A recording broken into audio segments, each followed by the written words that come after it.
Well, today we are wrapping up our series, No Worries. If you're just joining us for the first time in this series, I'm going to invite you to go online to hopeinjesus.org, where you can see all the parts of the series that have led up to now. But basically what we've been talking about in the series is, what do you do in life when there's not much you can do in life? I mean, there's some situations where you have some control, you have some influence, you can work your way out of a jam, but there are other times when you are just stuck, where the situation is what it is, and that's just the way it is.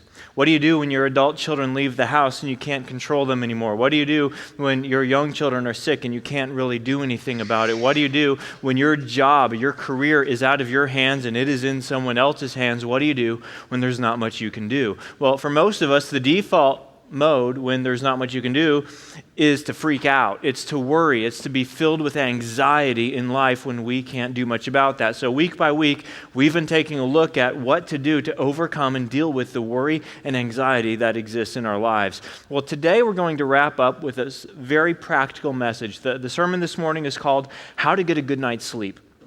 And the reason why we're ending here is because one very practical reality of worry and anxiety is that it can really impact your night's sleep. For some of you, you put your head down on the pillow and all of a sudden these thoughts start creeping into your mind about, is there a problem here? I should have done something there. For some of you, you wake up in the middle of the night and 2 a.m., 3 a.m., whatever time, and all of a sudden all these thoughts will flood your mind and you'll worry about something. Sleep patterns get disrupted when we have a lot of worry on our minds. In a given year, about 40% of adults in the United States struggle with insomnia. I'm just curious how many of you, like me, have ever had your sleep disrupted by worry or anxiety? Get your hands way up high, way up high, way up high. All right, that's pretty much everybody. Some of you already fell asleep because you're not worried about anything. Your answer was going to be no anyway. I was a person who never had problem falling asleep. I was always the person who, my head hits the pillow, 10 seconds later, out cold, don't wake up till the morning, spring out of bed, ready to start my day. And then 4 years ago, this actually started impacting my life. I was going through a season 4 years ago where I started feeling a lot of anxiety and a lot of worry. There are a few things happening at the same time to cause all of this. First of all, our church was growing, and I had never led a church before, to say nothing of a growing church. And I honestly, I was in a season where I did not know the direction that this church should go in. I knew that our church is going to be all about introducing people to Jesus. And in fact, if you're here and you're not really a church person, we are so glad that you're here today, because we really do all this for you. We really care about you, and we're really glad you're here. But I didn't know what to do. I didn't know how to go about doing this or what the next step was. At the same time, the church was growing, and being a pastor, some of you can relate to this, it's a little bit like being a parent. It's not just that it demands more hours of your day, but it's an emotional need you need to fill. It's even a spiritual need you need to fill. And all this was weighing on me. And at the same time, I started getting a lot of criticism as a pastor for the first time in my life. Not from inside the church. Our church has always been just awesome, very encouraging place, great place to be. I started getting criticism from people outside our church. And the reason why was because we started posting our sermons online on the internet, on the World Wide Web, and people would watch them. And I learned, and I was a little naive, I didn't even really think this through ahead of time, when you publish 40 minutes of content online every week, it turns out not everybody thinks you're as awesome as you are. I had no idea. I thought, here you go, world, you're welcome. No, there's a lot of criticism, and I wasn't emotionally ready for that. I wasn't spiritually ready for that. And so I'm getting criticism from over here. I feel completely inadequate over here. And for the first time in my life, my head would hit the pillow, and I'd just be wide awake and thinking and worrying and wondering. And then it got really bad. I would wake up in the middle of the night, and I'm a guy who never wakes up in the middle of the night unless I had too much Thanksgiving dinner, which is another sermon on gluttony for a different day. I would wake up in the middle of the night, and it wasn't just I would wonder about things. I'm not kidding. I would go from dead sleep to wide awake, heart racing in less than 2 seconds. I just boom, boom, boom, boom, as all these things would flood my mind. So if you've ever been stuck having your sleep impacted because of worry, I've been there. And I'm so excited with what I finally found in the Bible to help me with this, and I wish I had found this years ago. It was never a need that I had years ago, but when the need came up, all of a sudden, I was really eager to find the answer to my problem, and I'm glad I get to share it with all of you today. However, before I found my answer, I did what I think a lot of people do when we can't sleep at night and when worry's keeping us up. I tried to deal with the symptoms of the problem rather than dealing with the problem. Okay, for some of you, that means instead of dealing with worry, you just know you wake up and you're groggy and you're tired and you're underperforming all day. So your approach is to deal with the daytime consequences. You drink more caffeine, you eat more Twinkies, you try and power through the day, keep your legs moving, and think, okay, now I'm going to be really tired when I get to bed tonight, but you still stay awake at night even though you're more tired than before. Some of you try and relax before bedtime. Maybe you drink herbal tea, listen to Kenny G or whatever soothes you. Some of you don't listen to that. That will not soothe you. You try and relax for bedtime.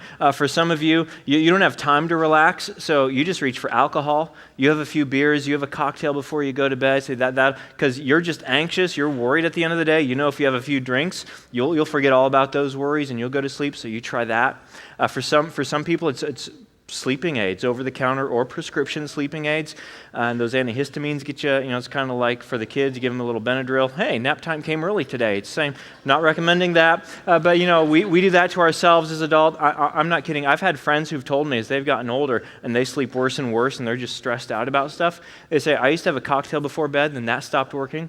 So then I started sleeping pills and then that stopped working. So then I just started the sleeping pill, alcohol, cocktails. That worked great for a while and I had to up the dosage.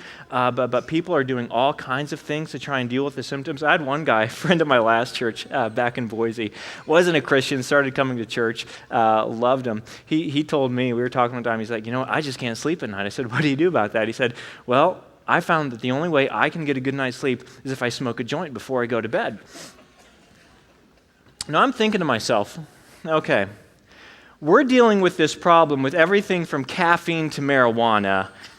I think we're struggling to get a handle on this one as a society if that's how we're approaching the problem. But all of these solutions, they're really only dealing with symptoms, all ignoring the root causes of the worry and the anxiety that's keeping us awake in the first place. Now, the amazing thing is, the way to deal with the root problem, this is so cool, it's found in the Bible, and it's been lying there in the Bible, specifically this text, for 3,000 years, because sleepless nights is not a modern phenomena. Men and women have always struggled with anxiety, always struggled with worry, and how that impacts their sleep. Well, the cool thing is today we're going to discover how to deal with the real root cause to get a better night's sleep. And the reason why I think this is worth the price of your attention isn't just because everybody wants a good night's sleep, but because this is entirely a faith issue. You see, faith and worry, they're two things that work in inverse proportion with one another. As faith goes up, worry goes down. As faith goes down, worry goes up. What we discover as the solution to our problem has to do with our faith getting bigger and how to go about doing that and shrinking down your worries. Whatever is causing your worry, that's still going to be there because you know that, right? You can worry all night long. You're going to wake up tomorrow morning. The cause of your worry, the event in your life is still going to be there. But the way that disrupts us and the way we process it, that's going to get really, really small in our lives as our faith in God gets really, really big. Now, before we get there, one last thing. When I share with you the amazing insight we find today from the Bible, I don't think there's any pushback against it. I mean, you're going to look at that and you're going to kind of, oh yeah, that makes sense. I think that would work. That probably makes sense. And you're going to go home and some of you aren't going to do it. And the reason why you're not going to is because what we're going to talk about today takes effort to apply. Knowing what we learned today will not do you any good. It is something that must be put into practice, and putting it into practice takes discipline and it takes work. And I'm going to be very clear, it is easier to have a drink than to put into practice what we're going to learn today. It is easier to take a sleeping aid than to put into practice what we're going to learn today. It is easier to drink more caffeine in the day than to put what we learn today into practice. But if you will take what we've learned and do some homework, put it into practice in your life, it will not just mask the problems, but it will help you unearth the sources of worry and put them in their place as your faith in God gets bigger. And I think this is going to help a lot of people get a better night's sleep. Well, today we're going to be looking at an episode from the life of a man by the name of King David. Now, most of you, whether you're a church person or not, you've heard of David and Goliath.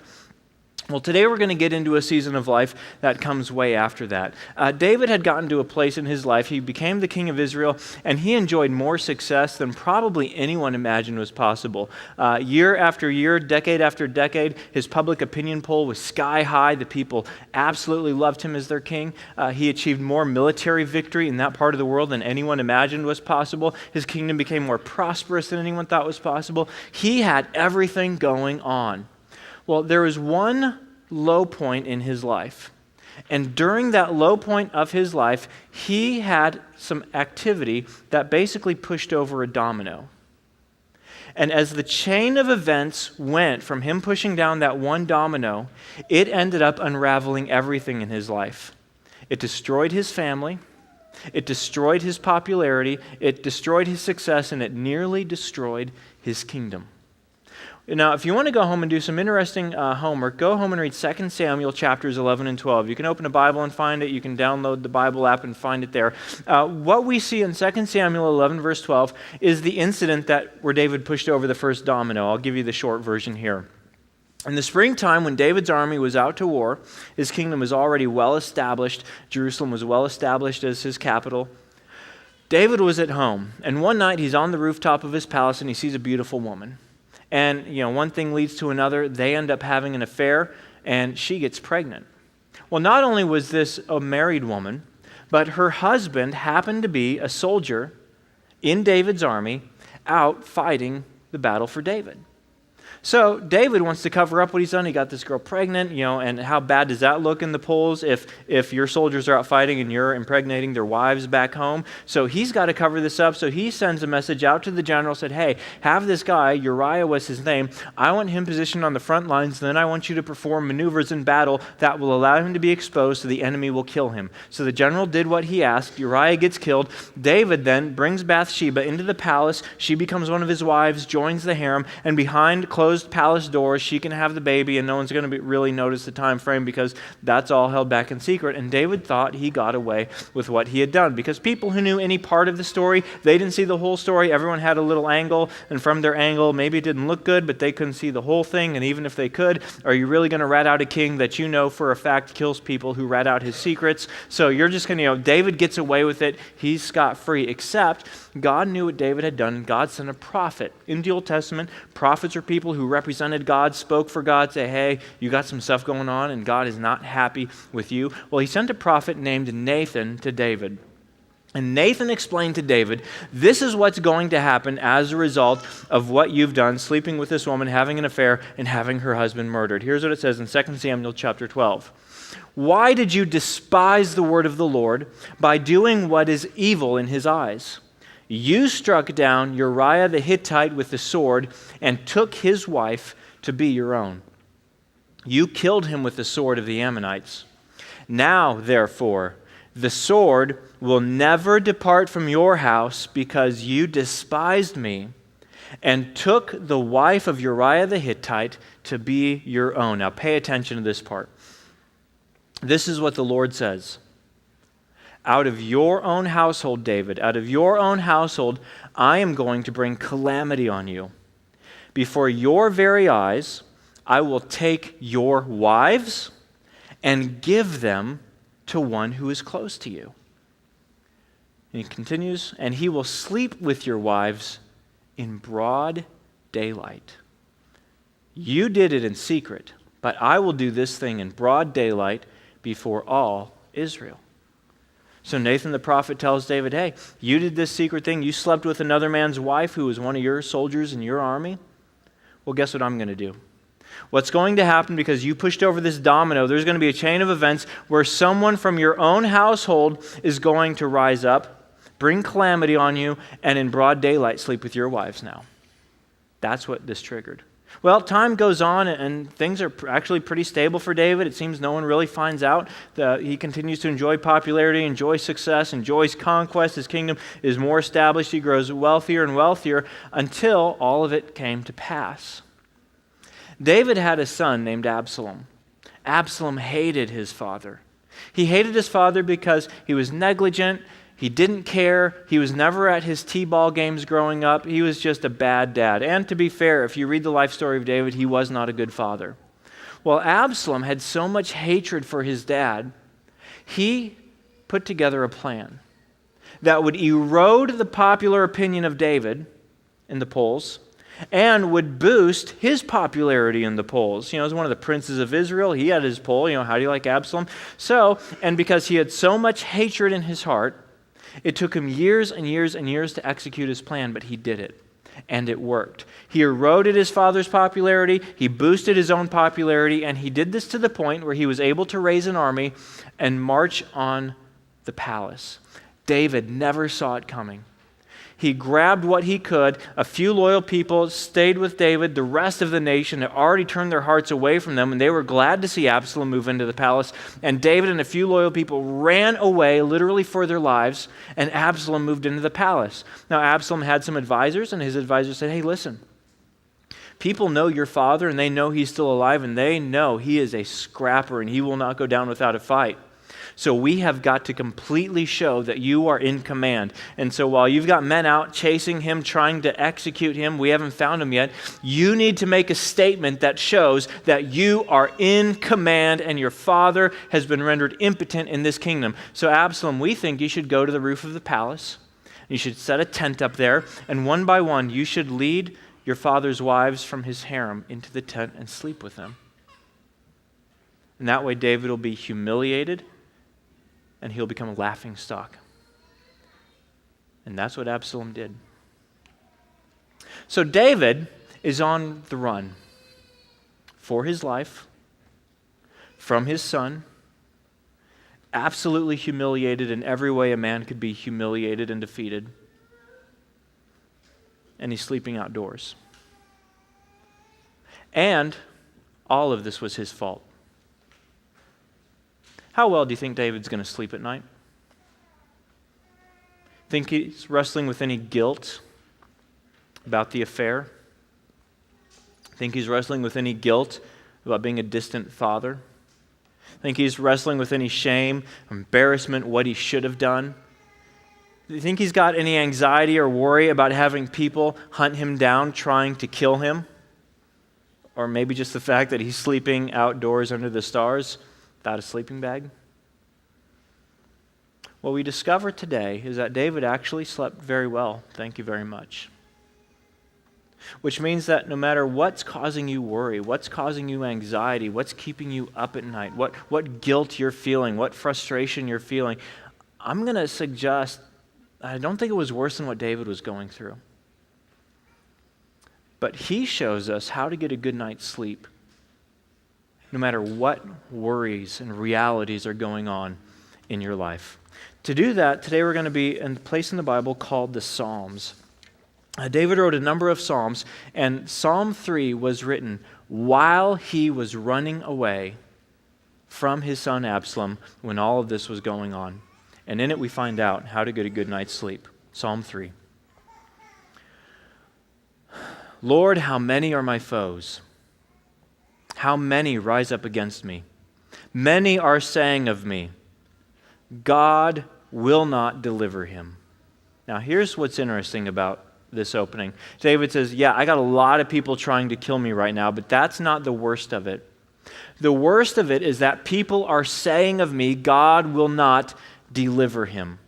See, Saul was the king before David, and Saul, he turned away from the Lord, and God took away his blessings from Saul, and now they're saying, it's happening to David now too. David turned away from the Lord. God found him out. He's busted. He's a sinner. Now God will not deliver him. He's on his own. Now, what's interesting about the Hebrew phrase in the Psalms is this word deliver, and this phrase, God will not deliver him, literally is translated, there is no deliverance for him.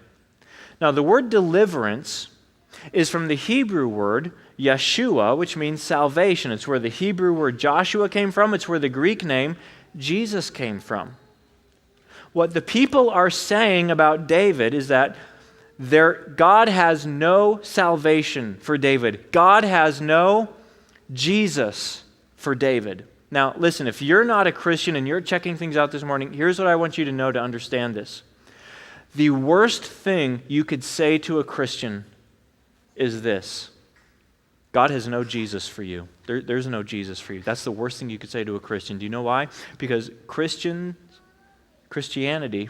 is not about a religious system. It's not about observance. It's not about behavior. It's not about morality. It's not about being good. Christianity is entirely about Jesus and knowing Him and trusting Him and being connected to Him. It's all about Jesus. And to say there is no Jesus for you means God is absolutely and utterly done with you. That's what they're saying of David. So not only is his life under attack, his very identity is under attack. It's psychological warfare. In every sense of the word, emotionally, spiritually, physically, David is under stress. David should be filled with worry and anxiety. I caused this. Maybe God is done with me. Maybe there is no salvation for me. Maybe God will not deliver me. He's thinking to himself as he's on the run for his life. Look what verse 3 says. But... yep, people are trying to kill me. But, yep, people are saying God has no salvation for him.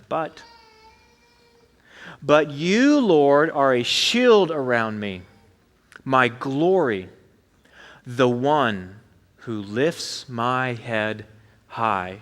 A lot of big ideas to unpack here. The first idea we come across is this idea of a shield. Now, in ancient times, there were different kinds of shield, and I'm not exactly an expert on this, but I know enough to be dangerous. There was a kind of shield that was small. You could wear it on your arm, sword in one hand, shield on your arm, and go into hand-to-hand combat. But that's not the kind of shield this is talking about, because it says, you, Lord, are a shield, what?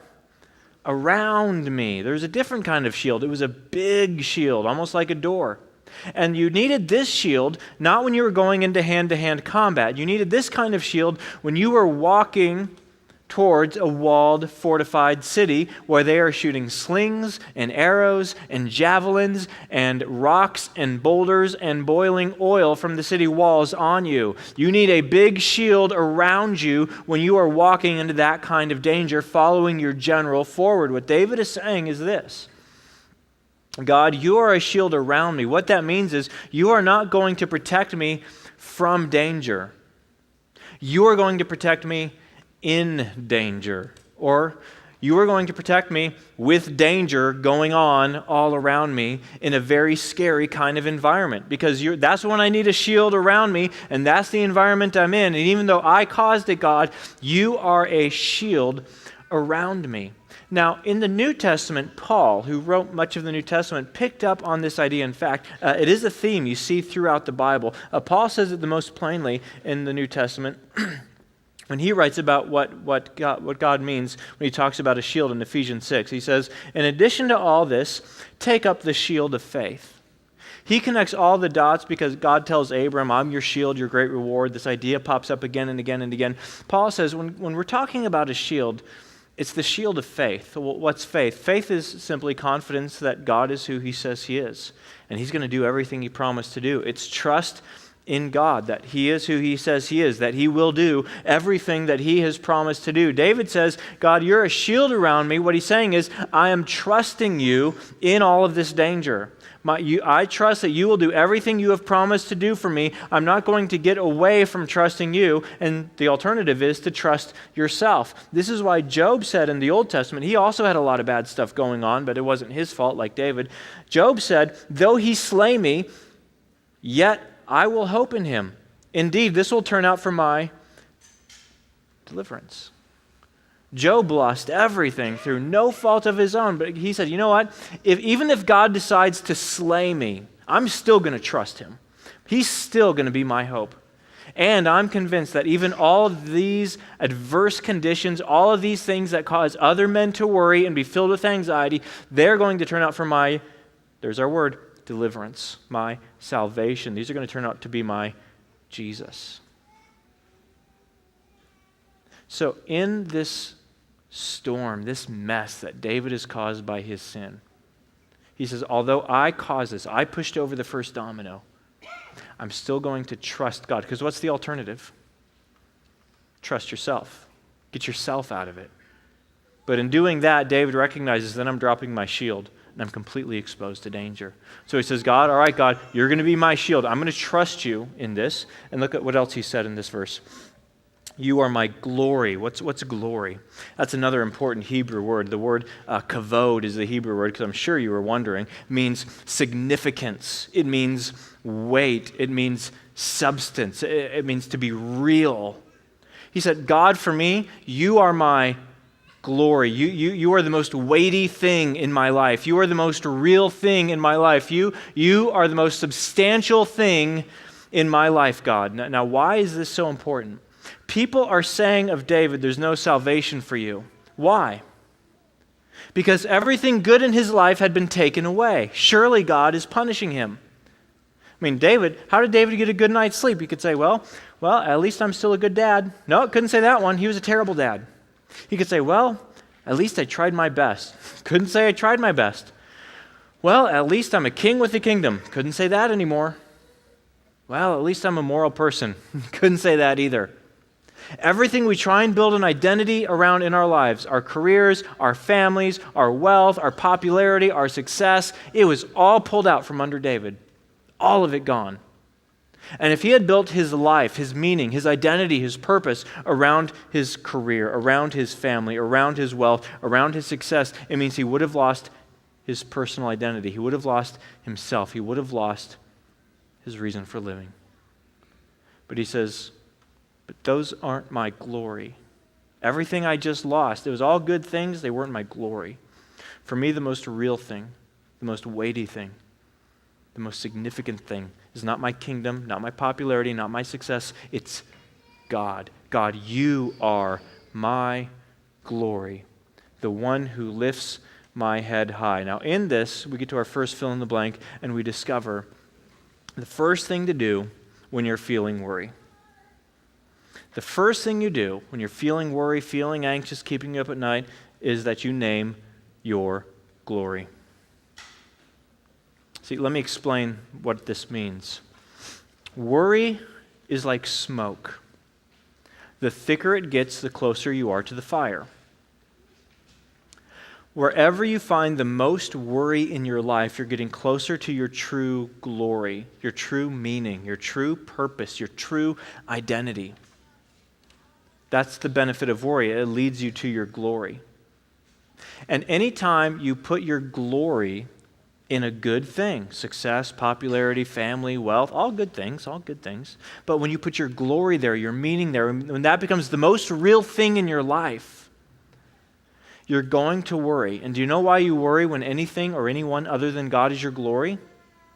Because everything other than God is vulnerable to the world that we live in. Your wealth is vulnerable. Your popularity is vulnerable. Your family is vulnerable. Your career is vulnerable. Everything is vulnerable except for the eternal, unshakable, all-powerful God of glory. And David says, when you are my glory, that's the one thing that cannot be taken, that cannot be shaken, that stands forever. And so, if I'm going to live without worries in my life, that means God needs to be the main thing. Career's good, family's good, but not my glory. When you're worried and it's keeping you awake at night, it's time for a little heart searching, a little soul searching. What's this smoke indicating about the fire? Where's my true glory? For some of you, not only do you need to name it and be honest with yourself, you need to relocate it because your glory has been put in the wrong thing. You need to make God your glory in your life, to trust Him above all things, to delight in Him above all things, because He's the only thing that can never be taken away from you. Everything else will be taken away at some point. Everything else is vulnerable. So name your glory, and for some of you, relocate it to God. And he said, God, you are my glory. You're the one who lifts my head. Now, that's a very interesting phrase at the end of verse 3. How can David say that God lifts his head? Because what does it mean? If someone walks up to you and says, hey, keep your chin up, bucko, what are they saying? They're saying, I'm proud of you and you should be proud of you too. David has the audacity to say, God is the one who lifts my head. God's coming down from him. He's like, hey, keep your chin up, David. That would be the equivalent of you totally disappointing someone important to you, totally letting down someone important to you, and it's all your fault. You're embarrassed, you wish it never happened, you damaged the relationship. That'd be like you walking up to that person and say, yeah, you know about that thing I did? Well, I'm not worried because I know you're proud of me. You know, it's inappropriate. It seems out of place. David says, but God, you lift my head. God, you're still proud of me. How could David say that? It's in verse 4. He says, I call out to the Lord, and he answers me from his holy mountain. Well, what's his holy mountain? His holy mountain is Mount Zion, the place where in David's lifetime the tabernacle was, the place where in his son Solomon's lifetime the temple would be built, the place of sacrifice, the place where sins were atoned for, the place where priests of God interceded between a sinful people and a holy God and offered sacrifices for sins. What David is saying is the reason why I know you lift my head high in spite of my sin, in spite of the reality that I caused all of this with my sin. You're proud of me because you are the God who offers sacrifice for sin from your holy mountain. And in this, we see the second important thing to do when you're lying awake at night with worry. And that's our next fill in the blank. He says, see your substitute. See your substitute. Now, Christians, your substitute is Jesus. If you're not a Christian yet, what I want you to know is your substitute is Jesus. Jesus is the one who is sacrificed in Jerusalem on the holy mountain on a cross for your sins. God is not proud of you because of what you've done. See, if you want God to judge you on the basis of what you've done, you can pile up all the good things you've done, but the bad come right along with them, and you get judged on all of it. Jesus came along and said, I'm going to be your substitute. I'm going to live for you. I'm going to die for you. I'm going to forgive your sins so that God is proud of you. And when you trust in him, when Jesus becomes your shield, your substitute, God is proud of you. He's well pleased with you, all because of what Christ did. Even though David caused all of this, he had a good conscience because he had a substitute who paid for his sins, and so do you. When it's guilt, when it's shame keeping you up at night, you need to see that you have a substitute. Someone who lived perfectly for you, Jesus Christ. Someone, because he loves you and wants to spend eternity with you, gave his life for you on the cross. That is Jesus Christ. And that only help you all the more make him your glory as you see your substitute. So that's what we see David doing here. He continues. He says, I lie down and sleep, I wake again. David, aren't you tossing and turning? No, I'm feeling pretty refreshed, actually. I lie down and sleep, I wake up again. Why? Because the Lord sustains me. I'm trusting him. He's my shield. Hey, if he wants an assassin to come and kill me in my sleep, that's up to him. I'm going to trust him. If I'm going to wake up tomorrow morning and I'm going to run some more, I'm going to trust him. If I'm going to wake up tomorrow morning and Absalom's going to be dead and I get to be king again, I'm going to trust him. Because he's my glory and he's my substitute. He continues, verse 6. I will not fear, though tens of thousands assail me on every side. He's not ignorant of the situation. He's not medicating the reality of the situation. Yeah, tens of thousands of people are trying to kill me, but I'm not going to be afraid. Arise, Lord, deliver me, my God. Strike all my enemies on the jaw, break the teeth of the wicked. Now, we modern people say, oh, you can't say that in church. David said it in the Bible. We're not quite sure how to deal with that because we think, well, David, don't judge. There's good emotions and there's bad emotions, David, and this is a bad emotion, David. You shouldn't be this way. What I love about the Psalms, and we struggle with this, to be honest, as modern people, I love how honest David and the psalm writers are when they talk about their emotions and they pray them out in the Psalms. But look at where David's coming from. He's not saying, I hate him, I'm going to get him, he got me, I'm going to get him now. He just says, God, you know what? Since I'm trusting you for my well-being, I'm going to trust you to take care of this wickedness, this rebellion. You just take care of it. It's beyond my hand. I can't even do anything about it. I'm just trying not to die. You take care of it. Someone needs justice, God, judge them. Someone needs to be punished, God, punish them. I'm going to just trust you.